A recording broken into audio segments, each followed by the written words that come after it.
বিসমিল্লাহির রহমানির রহিম। আজকে আপনাদের দেখাচ্ছি হ্যাচারিতে।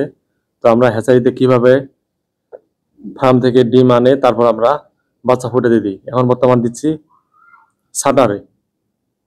তো আপনারা দেখতেছেন আমাদের যে ফার্ম থেকে ডিমগুলো আসছে সেগুলো হচ্ছে ট্রের মাধ্যমে 30টা করে এক একটা ট্রেতে।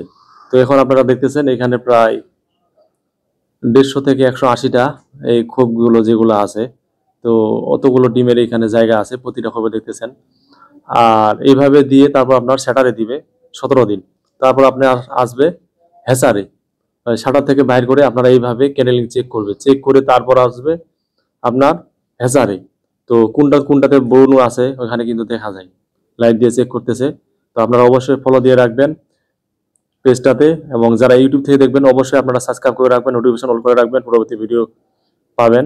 তো আপনারা আমাদের যে কৃষি চ্যানেল এগ্রো, তো এই চ্যানেলে সবসময় আমরা ভিডিও আপলোড করি, কৃষি তথ্য এবং পোলট্রি ফার্মের তথ্য। আমরা কিভাবে বাচ্চা ফুটাই আপনারা দেখতেছেন, এইভাবে আমরা তখন হ্যাচারে দিয়ে তারপর বাচ্চা ফুটাই। তো বাচ্চা থেকে তারপর আমরা বিক্রি করি। তো ভালো থাকবেন, সুস্থ থাকবেন। আসসালামু আলাইকুম। পরবর্তী ভিডিও দেখার জন্য আমন্ত্রণ রইল।